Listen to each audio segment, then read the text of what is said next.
Yo, team. Hope you're well. For everyone watching it back, I'm just moving the old desk up because I've been sitting down for too long and I need to get some steps. So I'm going to get myself moving, get the energy flowing, and get this presentation ready to rock and roll. Check out the new specs as well. Stuff to be rubbish, and we're going to start to let people in because we've got a presentation to deliver, and it's Tuesday, and therefore this is the nutrition call. So without further ado, welcome. I hope you're well, and let's dive in. Fleur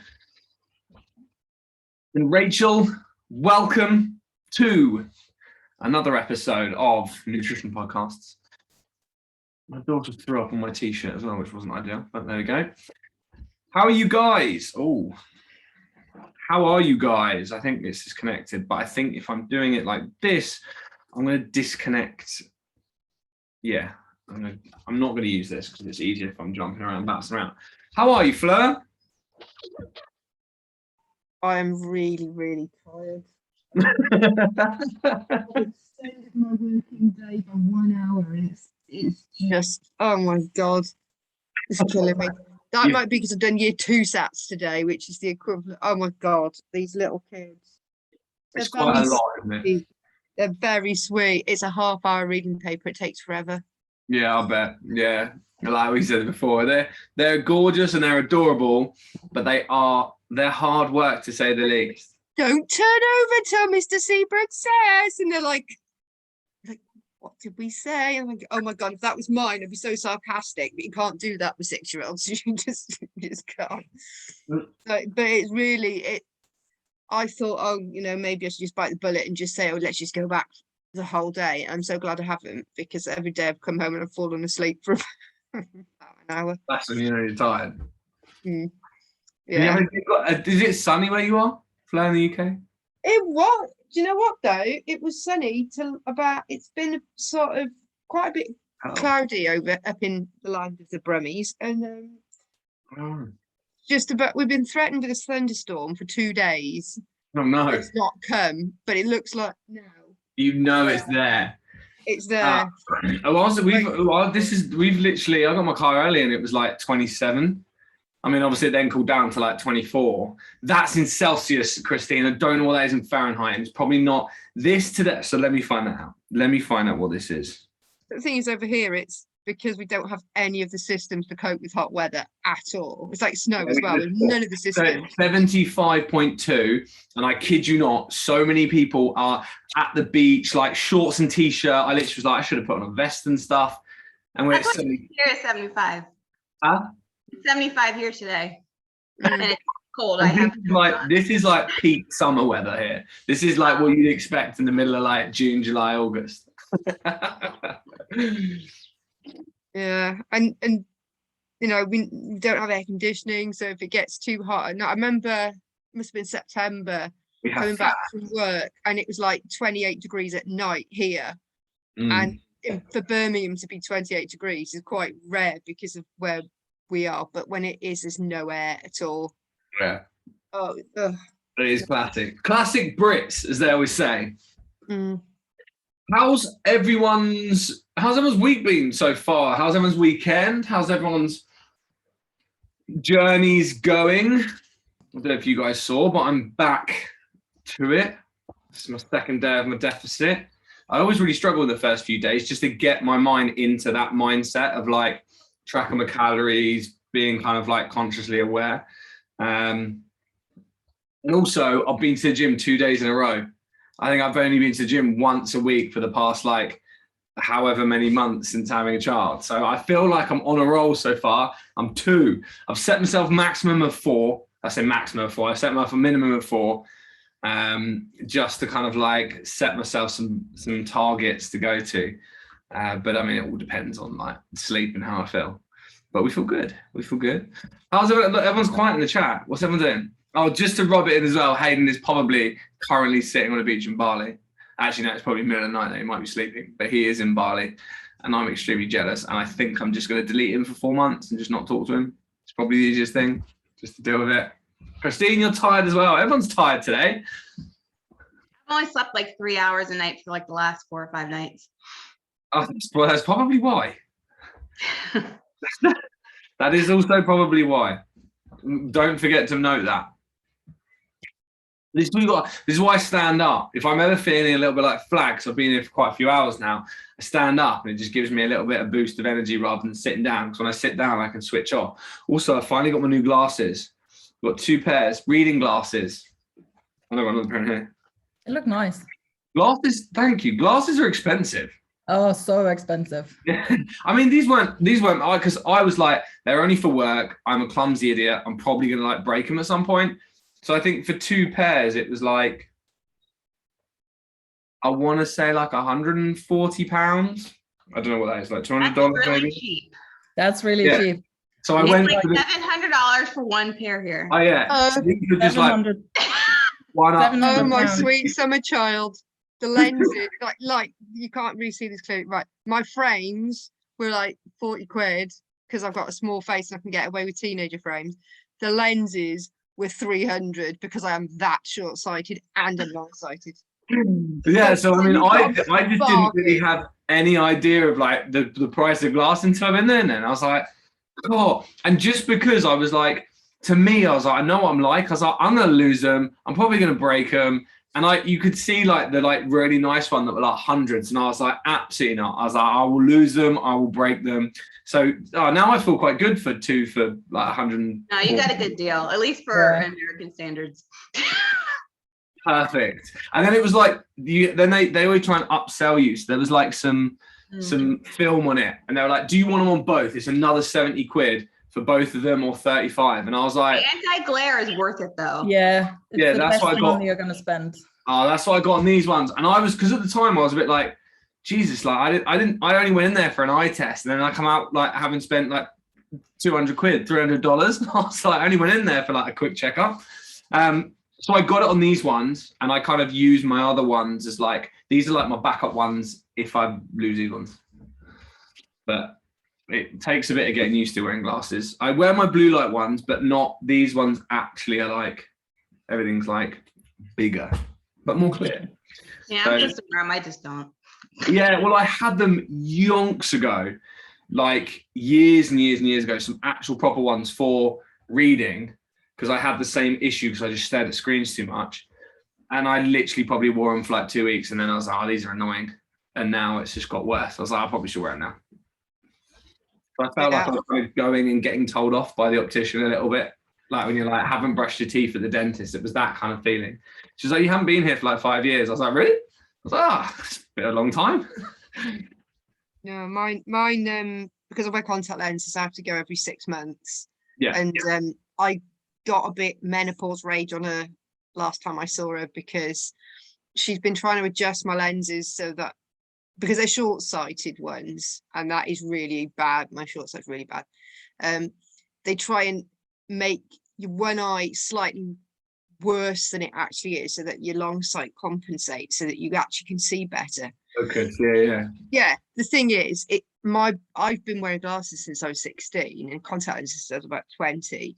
So my eyes are really used to it. So it's okay when I'm looking close, it's okay when I'm looking away. When I switch between the two, it's like flickering television Yeah. in my head, and it's the most annoying thing. And she couldn't get what I was saying, and I explained it 3 different ways, and I thought, my mum's had the same thing, so I knew that my mums were fine, because before she had cataract surgery, she'd literally adapted no problem. And I was like, there must be something wrong with me because I can't bear it.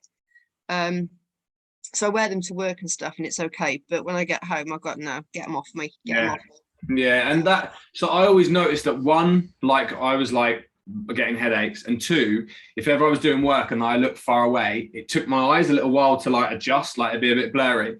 And she was like, oh, your left one's stronger than your right. She was like, we've got 2 options. You can either have glasses to see far away when you're like driving or anything like that, or which is almost just addressing the problem, not the cause. And then she was like, oh, we can have them for when you do work. And I was like, well, I'm always an advocate of addressing the cause. The cause is because I stare at screens for like 12, 13 hours a day, and that's not great. So she was like, okay, cool, well, we'll give you ones for that. And it should hopefully help manage the other bits. But we'll see. Hopefully she knows what she's talking about. So, team, less talk about my fantastically cheap glasses, which I thought were expensive, and more talk about comparison. So today what we're going to talk about is comparison. And basically what I want to talk about is comparison being the thief of joy. I think on our weight loss journey, one of the things that we all do is we compare ourselves to others. We compare our journeys to others, our results to others. And it is probably one of the biggest barriers often to making consistent progress, because we just compare ourselves the whole time and it basically holds us back. So today I want to talk to you why comparison is not worth our time, but also give us obviously practical takeaways as to why how we can overcome comparison as well. Crikey, I forgot what I was talking about then.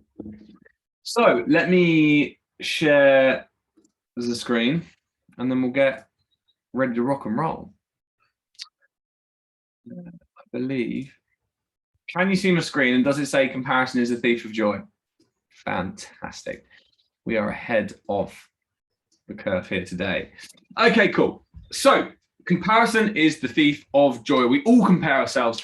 Every single person in here has done it one way, shape, or another. You've probably done it at some point today. Literally probably done it at some point today. You probably can pinpoint it and be like, yeah, I did. I compared myself to X. I compared myself to Y. Whatever it might be, we did that. Also, you get some really nice snazzy Specsavers fancy leather cases as well. They were my favorite bit. I was like, oh, I actually get a case with them. I didn't think I get cases. So comparison is a thief of joy.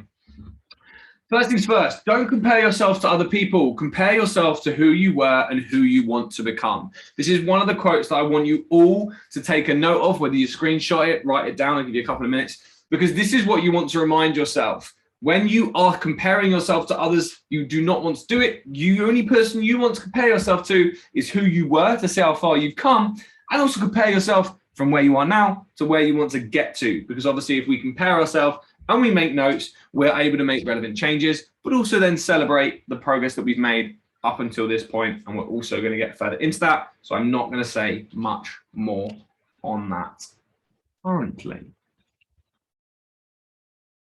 Don't compare yourself to other people. Compare yourself to who you were and who you want to become. I can hear Penelope kicking off. That's per usual. She's been a right grizzly, miserable little swine. She's basically realized that, like, she basically just doesn't want to be put down at the moment. She's kind of realized that if you put her down, you can walk away. So if she just like kicks off her every time you try and put her down, kicks off every time. So Rosie has not got much done. She's not enjoying it, but I try and help out as much as possible. Should really have just had her here, shouldn't I? Just whilst like commentating through the presentation. Everyone would have much more enjoyed that as well. So number one, what you got to, now I'm going to go through different reasons as to why we don't want to be comparing ourselves on our weight loss journeys and why it is a completely irrelevant thing to do to someone else. Number one, different starting points. So you all have different starting points, where you're coming from. And what you got to realize is this is like your starting point as to where you're at is all completely different. You know, your past, where you've been, what you've done up until this point, the things that you've got going on in every single aspect of you, these all need to be taken into considerations. So don't worry about someone that's already lost 2 stone. Maybe they have more to lose, so therefore they can lose it quicker. Don't worry about someone who's got less to lose and they're losing it quicker. Don't worry. Everyone has got a completely different starting point. And that's key. It's like judging a 100-meter race when everyone is completely staggered. Well, there's no point, because you can't then judge it. If everyone's not starting on the same initial starting point, then it's not a fair race in the first point. But ultimately, it's not a fair race, because what we're going to get on to next is that everyone's actually got a different ending point as well. And this is what you've got to realize. Not only is it a different starting point where you're all kind of like coming from, you've got different ending points. So like you're all looking to achieving something different at the end. Some of you, it might be your relationship with food you also want to improve. Sometimes people, it might be confidence. It might be 2 stone for someone. It might be 3 stone. It might be 1 stone. It might be half a stone left. Whatever it might be, you've got different endpoints. And also you've got to realize these endpoints often change. One endpoint that we have now might not be the same endpoint in 3, 4, 5, 6 months' time. These things will change. So you've got to realize comparing yourself to someone else with regards to like just where you're starting and where you want to go, that is completely irrelevant because every single person is totally different. Therefore, the way that you're going to navigate it, how long it's going to take, what you've got to overcome from where you are now to get to there is completely different. And the moment that you look at just this superficial amount of maybe so-and-so's lost, or you've seen their transformation or whatever it might be, you're like, oh, you know, it's really annoying. I wish I was doing this, X, Y, Z. But you've got to realize that they're totally different start and end points. Yours is a completely different journey on the way as well. Now, a key thing is different lifestyles. You literally have such different lifestyles. The things that you are juggling in life with regards to like your job, okay? Everyone's job is completely different. Some people's jobs is more stressful than others. Some work shifts, some don't, some work from home. All of these different lifestyles come with different struggles in and of themselves. Whether you work shift work, that has its areas that are hard. Whether you work from home, that has its areas that are hard. Whether you've got kids, whether you've got dogs, whether you've got other responsibilities, your lifestyle isn't easy. Okay, it literally is impacted by so many different things. And unless you literally have the same person, the same starting point, the same end point, the same lifestyle, you cannot compare yourself to someone else because they just don't match. It's literally like comparing an apple with a bag of crisps. There is no similarities to them at all. You've got to realize that. Actually, there probably is like apple crisps out there, but you get the point I was trying to make, right? So you've got to think about it. Everyone's got completely different lifestyles of what they're trying to juggle with regards to, you know, everything that's going on. You've also got different struggles, and this kind of ties into different lifestyles as well. You've got different struggles going on. So like your jobs, they might be a lot more high stress than another job. You might have a newborn baby. You know, even if I look back as to me that's trying to now navigate losing weight, staying fit and healthy, it's a completely different ball game. Now I've got a 3-month-old child and a girlfriend who's not working compared to what it was previously. Everything changes. You've got different struggles that come, but also rolling this back to like your starting point as well. These different struggles are going to come. Some of you know, we all probably, when we start, probably all have want to improve basically on our relationship with food. But the struggle that we have with the relationship with food is completely different. Everyone's relationship with food is different. Everyone's relationship with different food is different. And this is what you got to think about, is that every single thing that you're struggling, oh, well, they struggle with their relationship with food, or, oh yeah, but they've got a stressful job. But it's like, but you've then got to go a level deeper. But what's stressful? But what about their relationship with food? Because this then isn't similar. It never is. As soon as you start peeling back these layers, everything compared to someone else is completely different. And this is what you've got to remember, is that all these struggles are going to make your journey harder. And no one's journey is necessarily harder than someone else's. It's just the struggles are different. The struggles are going to be different as you go on. With regards to people's relationship with food, relationship with scales, relationship with yourself, you know, your job, how much you get paid. You know, some people might find that it doesn't really matter about going shopping. We can just shop wherever, spend how much, wherever, and it doesn't matter. Others of us might have to maybe be a little bit more cautious. You know, I don't have unlimited money. I need to be a bit more cautious about what I'm buying, how I'm buying it, where I'm buying it from. So instantly that is going to be something that needs to be taken into consideration with regards to kind of sources of food, where you're going to source the food from, how much you can have readily available, things like that. Different cycles. So literally everyone's cycle is totally different. You know, they say it should be 28 days. No one's really 28 days. Yeah, it can be a lot shorter. It can be longer. People's experiences with their cycle is totally different. Some people's cycles might be absolutely fine. You know, it's pretty smooth sailing. I know when it happens, but the typical responses that we talk about don't really impact me. I don't get cravings. My sleep doesn't really get impacted. I don't get moody. I don't want to kill everyone inside. Someone else might be the complete opposite. I'm moody, I'm cranky, I want to sit on the sofa, eat a bag of crisps, eat my weight in chocolate, and I don't want to see anyone. And you've got to realize that that is a massive, massive impact. Like how you are being impacted by your cycle, by the hormonal changes, as regards to everything. You know, it impacts your decision, it impacts your hunger levels, it impacts your ability to want and eat certain foods. It's like, you have those severities, it's going to make things a lot difficult. If you struggle with your cycle and you get quite high responses from it, well then, yeah, that's going to be difficult. Someone else might not have that. They might just have plain sailing. You know, they're like, yeah, my cycle comes, but I don't really get any of the kind of like hormonal fluctuations like I do physiologically, but psychologically and my outward response isn't there. You know, I just come on my cycle, I deal with it and it goes, and I don't even notice anything about that across the month. And also then obviously you've got obviously the weight changes, you know, that is then going to impact it. Maybe you're the type of person that it consistently jumps up before your scale, so you know it's going to come. Maybe you're someone else that actually, you know what, it doesn't do that. It just fluctuates like an absolute yo-yo throughout the whole bloody month, and I don't know where I'm at. And it's like, these are all different things that you are dealing with. Different starting points, end points, different lifestyles, different struggles, different cycles. And you almost start to realize that actually when it comes to it, comparing myself to anyone else is completely stupid, because I am not similar, I'm completely different to absolutely everyone else on this planet. If we were the same, it would be bloody boring. And we're not, we're so different. And this is what we've got to remember when it comes to weight loss, is that we are not the same. Therefore, our journey is the same. Our expectations aren't the same. And therefore, our results aren't going to be the same. We've even got different psychologies. So really interesting. I read a book, which if anyone likes reading, it's a great book to read, called The Hungry Brain. I read it like 3 years ago, I think now. I read it on holiday, and it's about the instincts that make us overeat. And basically what it is, get that in there, is that basically all of us have different motivations to eat. And what I mean by that is that we have different drives to eat, different foods. You'd notice, you know, take me and Christine, for example. I would happily run 20 miles to win a token that was unlimited cookie dough Ben & Jerry's ice cream, easily. Whereas for Christine, she'd be like, well, nah, it's not really my flavor. Ice cream's not really my thing. Maybe it's chocolate. I don't know, whatever it might be. Or maybe it's unlimited supply of puppies, or whatever it might be. So what you got to do is think, and it's like literally something that you deal with, someone else won't. But even down to a psychological level in relation to food, your motivations to eat and your inner drives that have come from years and years and years of evolution, these are completely different as well. So it's like what one person might be willing to do for food is totally different to another.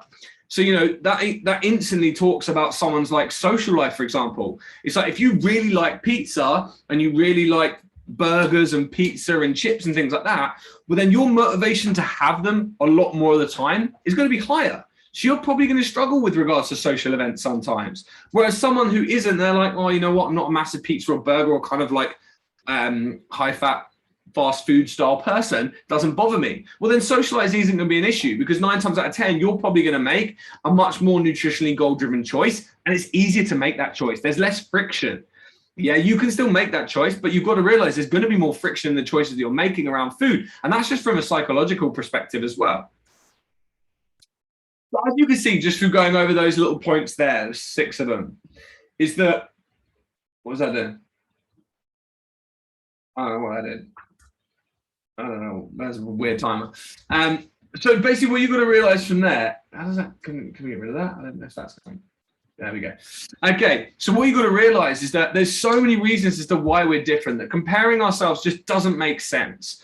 We all start and end in a very, very, very, very different place. Our lifestyle, our struggles that we're going through every single day are completely different with regards to our jobs, you know, how much money we earn, our psychology of how long we've been dieting for previous, trying to lose this weight, our relationship with food, the scales, ourselves, our social lives. All of these things impact your ability to lose weight in regards to like the journey. These are all little kind of like, you know, imagine you're walking along a plank. Ow. Imagine you're walking along a plank, right?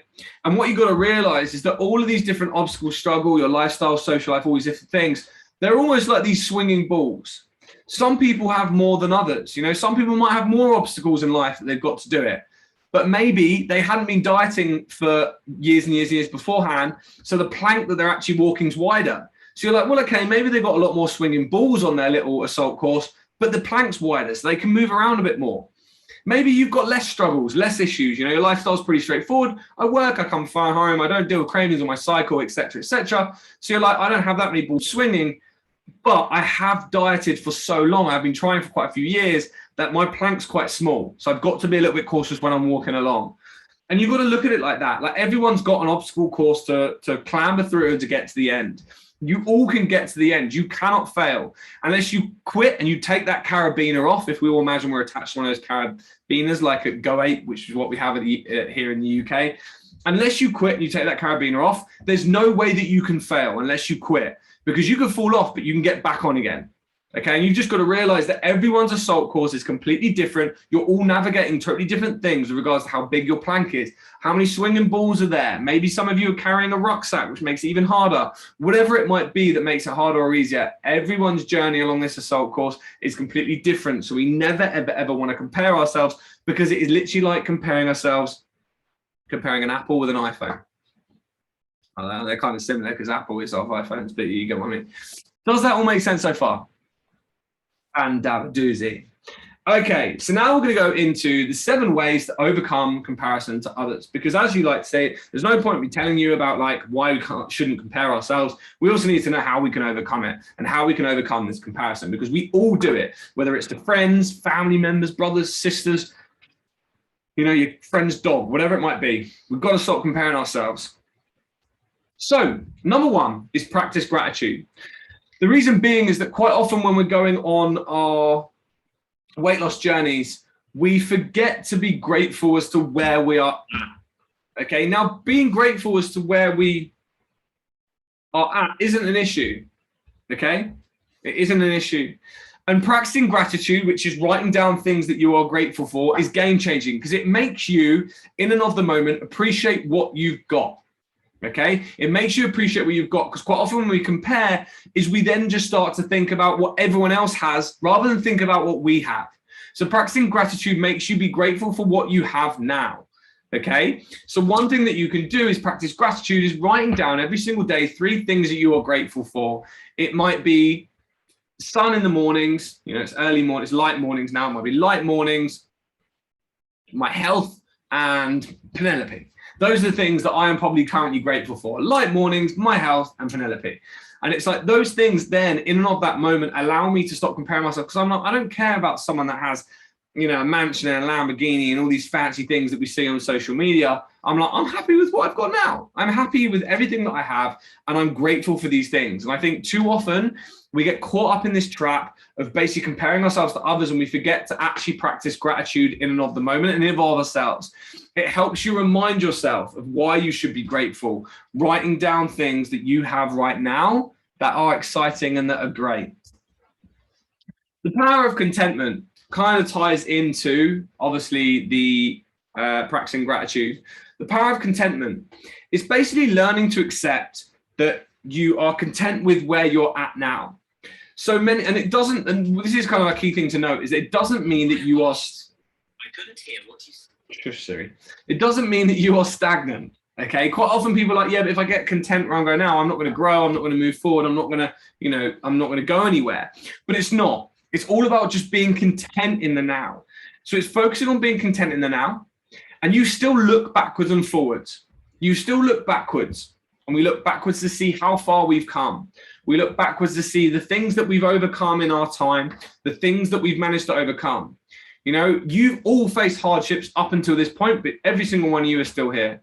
You've all faced failed dieting attempts every single year, every single month, but you're still here finally making success.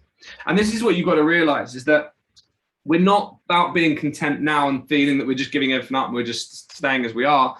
It's about reminding the past, but it's also about remembering the future. So thinking about being content now, thinking about being excited about the future, think about all the great things that are to come. You know, yeah, maybe you do still have like a few stone to lose, but that's exciting because where I am right now is a lot better than where I was, and I'm moving forward and I'm content. You know, I'm happy with how I'm getting along. And I think this is what a lot of people forget, is that they forget about how Dexter has fallen off the list. Yes.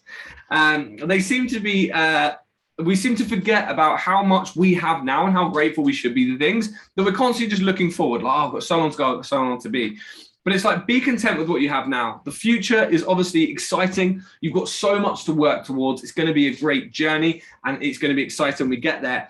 But don't start to compare yourself in spite of where you are now, what you've been through, how much you've grown to get to this point, and everything you have in this moment. You know, it's like happiness. Happiness is a choice. You can choose to be happy in and of this moment right now. Okay, because of what you have, where you are. We're very easy as human beings to be thinking about all the negatives that are around us, etc., etc. You know, every single one of us right here, we can be grateful and we can be happy. We all have laptops or iPhones that we're currently signed into Zoom. It means we have the internet. It means we're probably actually in the top like 5% of richness in the country because there's so much poor people everywhere. It's like just the fact that you are in this course in itself is something to be happy and grateful about. I'm working towards my health. I'm working towards my future. You can always pick, and it's all about taking this like positive life stance rather than always feeling like the victim and feeling a little bit like hard done by and a little bit frustrated with everything. Get content with the now. Get content with where you're at, how far you've come, and excited about what the future has to come for you. The third thing is real life versus highlight reel. Think about this. No one, and we're going to posts on things like social media and that, they're tough times. People don't really talk about it. People don't go out their way to tell you about their tough times. People go out their way to tell you about their good times. They go out their way to tell you about the new car they bought, the new person they're dating, the new dog they're getting, the new pay rise they get at work, whatever it might be. People always tell you and post about highlight reels. And it's really easy to get caught up in this. You know, you're always hearing about this friend that's always doing well, and they're always telling you about how well they're doing and how much weight they've lost, or, you know, how much they've got a pay rise at work, whatever it might be, or how well their family's doing and their kids are going to this uni and whatever. But actually, we've got to realize is real life exists. Every single person has struggles. Every single person has one thing in their life that they probably wish that they didn't have, maybe. You know, everyone has something that they're like, oh, this is like a hardship in their life. And you've got to realize that although you might not see it, and you kind of often compare yourself and be like, oh, I really wish that I was like so-and-so, and I really wish that I was kind of moving forward and working towards X, Y, Z. Actually, that's not right. Like, get real with regards to knowing that every single person has hardships. You've just got to choose your hard.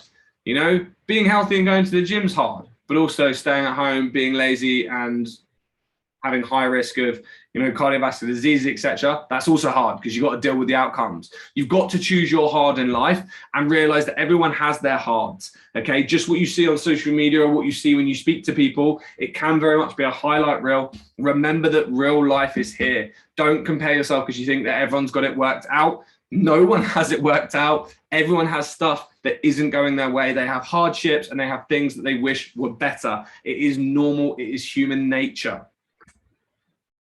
Number 4 is focus on your strengths. We are 4 times more likely to remember negative things as positive things. I always say this. One thing, and this kind of reverts back to the gratitude stuff, is focus on your strengths. Rather than always focusing on what you're not very good at and picking yourself apart and comparing yourself to others in regards to, but so-and-so is so good, you know, she can just diet before a holiday and she gets it off, or so-and-so has got it easy because I've seen her transformation in the academy and she made it look so easy. Focus on what you're good at. Remind yourself of what you're good at. Focus on your strengths and emphasize them. You know, if you're good at X, do more of it. Remind yourself that you're good at X. I think too often when it comes to thinking about positive and negative things, we are so quick to compare ourselves because of the negative things. You know, I'm not good at this and therefore so-and-so is. I wish I was like so-and-so because they're good at this. Think about the positive. Think about things that you are good at, because then you can't compare. You won't compare yourself. And when it comes to your strengths, do not compare yourself and think, yeah, this is one of my strengths, but so-and-so is better. No one cares about what so-and-so is better at. You don't care. I don't care. No one in the group cares. We just care about what you're good at, what your strengths are, and you emphasize that and reinforcing that. So remind yourself, not only when you're doing your kind of like gratitudes and things like that, focus on your strengths. Focus on what you're good at. Remind yourself as to what you're good at. Remind yourself as to why you're a good human being, the great qualities that you have, because this is just reinforcing that positive mental attitude and taking the focus away from thinking about what other people are doing and focusing on negatives and comparing it to someone else, but focusing on your strengths. Because I guarantee every single person in here is better at something than someone else. That is a strength that you all have. Don't focus on what you're not good at compared to someone else. Focus on what you are good at compared to someone else. Cheer others on. One thing we can struggle about is being a cheerleader for other people. By cheering people on and saying, well done, it stops you from getting that negative cloud above you and comparing yourself because so-and-so's doing well and you're not.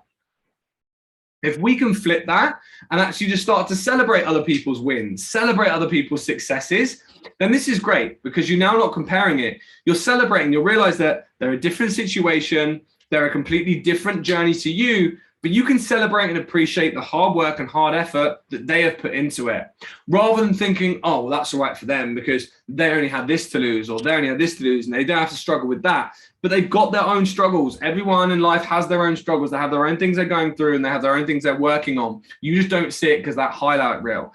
But the person that can still cheer absolutely everyone on will always come out on top.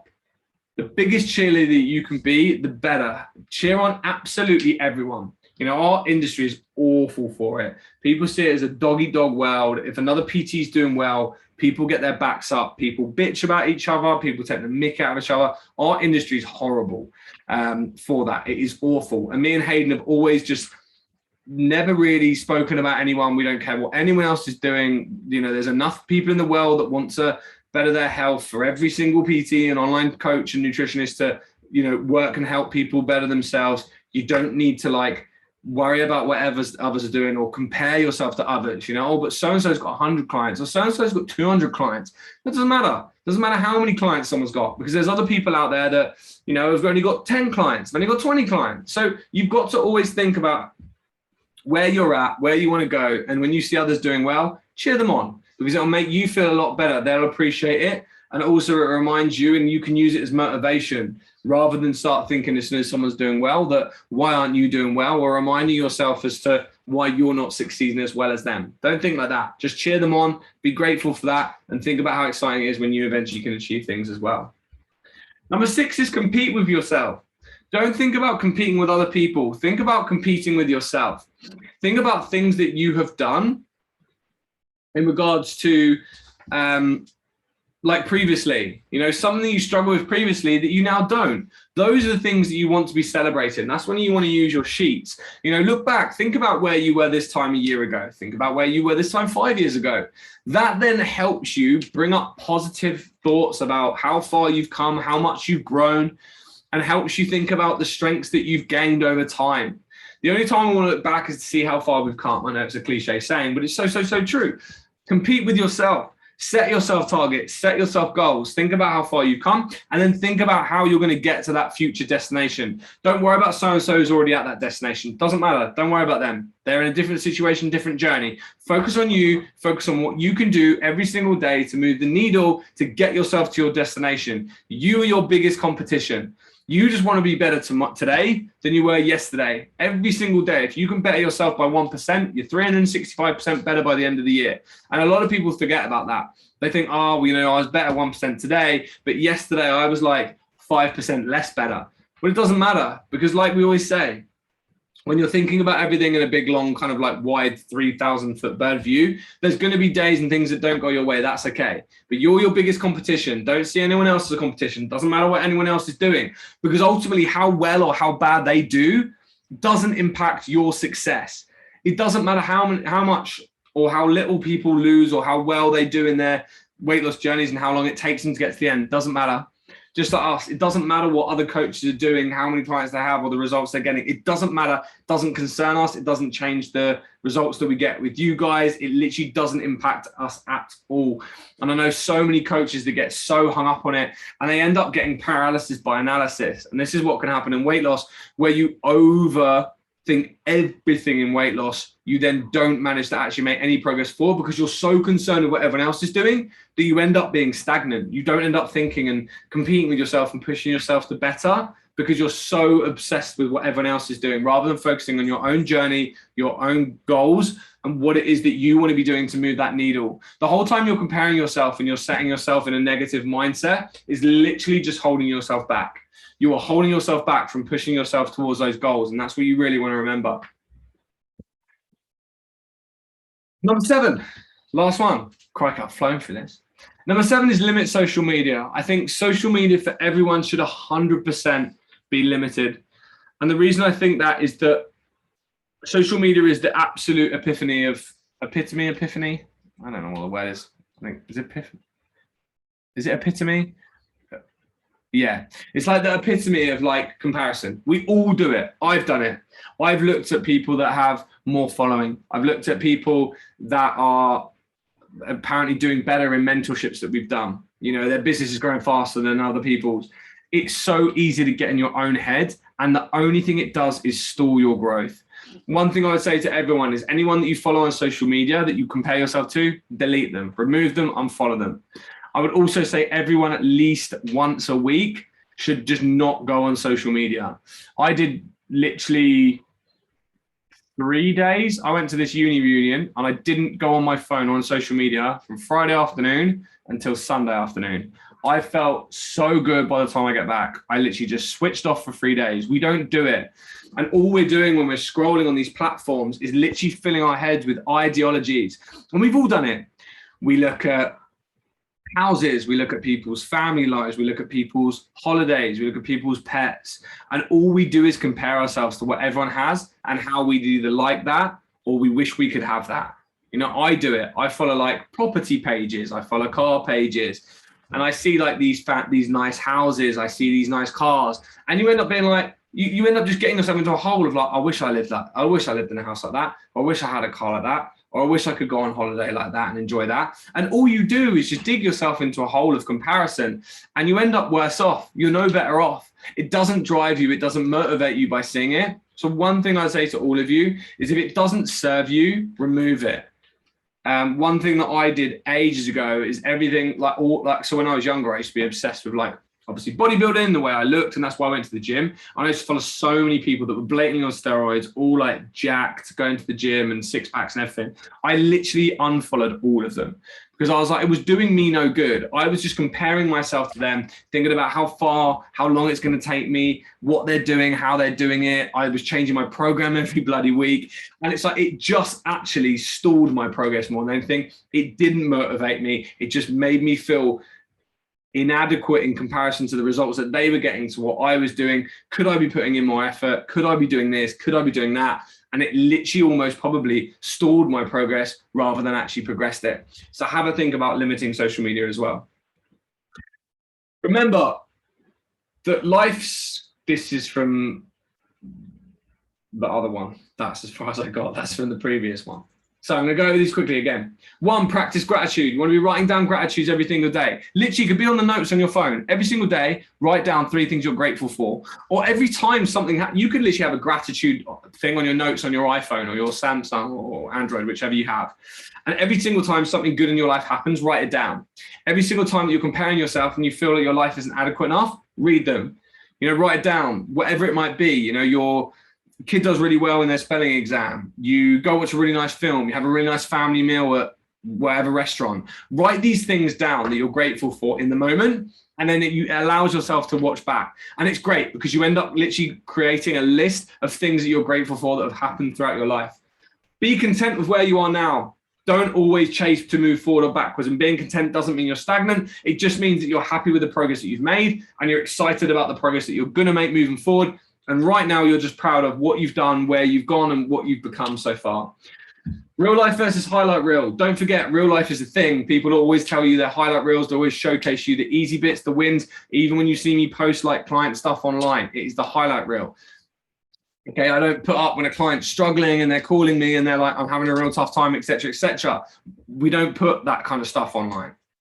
Focus on your strengths. Focus on your strengths. You will have them. Focus on your strengths is going to help you build yourself up. It's going to help you get into that positive mindset, and it's going to help you feel good about yourself. When you focus on your weaknesses, that's when we compare. Whenever we compare what we're weak at to what someone else is good at. Focus on what you're good at, okay, and emphasize that. Remind yourself it. 5, cheer on others. When people do well, celebrate it. Give them a high five. Say well done. It's such a great attribute to have. Don't see it as something that's like, oh, I'm really happy for them, but damn, and you then flip it into something along the lines of like, I wish I was there. Oh, if only I was already at my goal like they were, etc., etc. Don't compare yourself to someone's results. Just be happy for them and move on. Number 6, compete with yourself and no one else. You are your biggest competition. Okay, compete with yourself. The only time you want to kind of think about it is think about how far you've come to this point and what you're going to do. Set your goals. How are you going to move the needle? You want to focus on trying to be better by 1% every single day. And number 7 is limit social media. I would literally suggest to everyone, take 1 day a week off of social media. It will do your mental health so much good. And also remove things that you are finding yourself, comparing yourself to, whether it's someone online, a celebrity, a fitness model, whatever it might be, remove that shit. Remove it, because all it does is make you think this is where I want to be. And it doesn't help you to be content in the moment. And remind yourself your strengths, because all you're doing is comparing to something which 9 times out of 10 is completely out of context and completely out of, as we said before, any kind of comparison with regards to their lifestyle, physiology, all their makeup, all their struggles, etc., etc. That, ladies and gentlemen, is my lecture on comparison. Ta-da! Woo!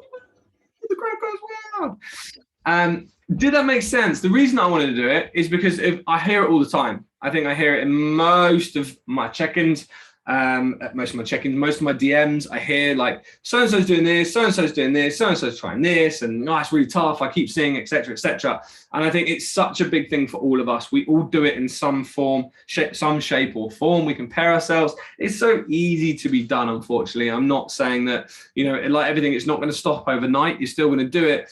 But thinking about how you can kind of switch to yourself a positive mindset, it's almost like big yourself up. It's almost like back yourself.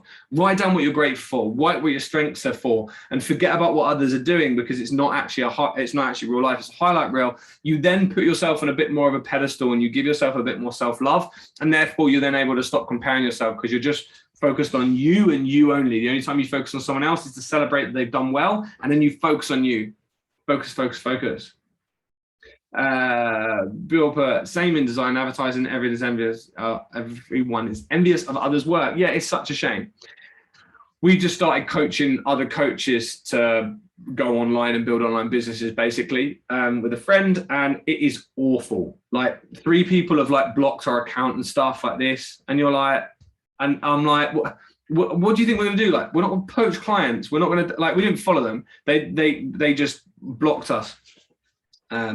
But it's people's, I want to say, and I might be wrong, this is just my opinion, I think it's people's insecurities. It's people's insecurities of everyone else. It's people's lack of belief in themselves, into what they do. People like I would happily shout out any trainer. I'll share any trainer's stuff if I think is a good post. People, prime example, so a lot of mentors tell other online coaches to basically go find someone who's got more followers than you and comment on the stuff. You might have seen it. A lot of my posts have like a couple of PTs or a couple of other online coaches comment on them. And the reason they do that is because it's like an engagement strategy. So they do it for then other people to see it, and eventually like someone might click on it and be like, oh, they're an online trainer as well. Click on it and follow them. That's why they do it. A lot of trainers will delete the comments of other trainers because they're like, well, no, stop riding on my platform. I'm like, there's so many people in the world that need help. Why is it an issue that someone else is out there just trying to help people, just trying to get their name out there? Just leave it. And I think it's other people's insecurities, because I know how it was to be back then, like 6 years ago, as it were. I know how that feels, but also there's people doing way better than you as well. So I'm always like, just focus on what you're doing. Don't worry about anything else around you. And because otherwise it's just wasted energy. Like, you're literally just wasting energy comparing yourself, focusing on that. It's like when your energy is much better spent on your journey and your kind of like work that you want to do, if that makes sense. Are there any questions with regards to that? There were no questions on the THEIF forms. It's pretty self-explanatory, I always say. I just have to say that after joining the academy, I've had so many requests from other people seeming to be in the same industry, contacting me on Instagram and on Facebook, wanting to coach me and wanting to kind of help with weight loss.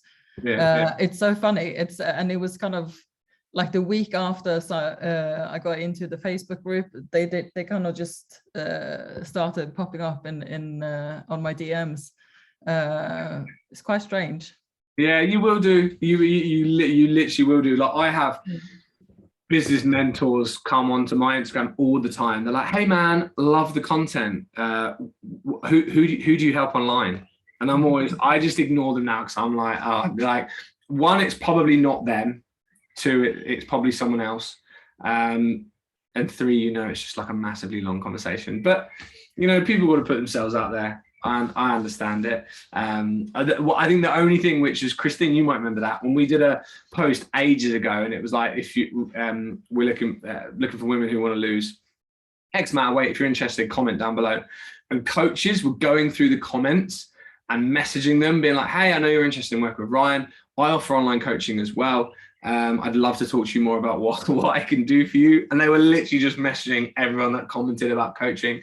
That was a bit like past the line. Even then I was a bit like, do everything else, it's not a problem. But when you're like, you're almost like stealing comments and things like that. And I can't remember what it was.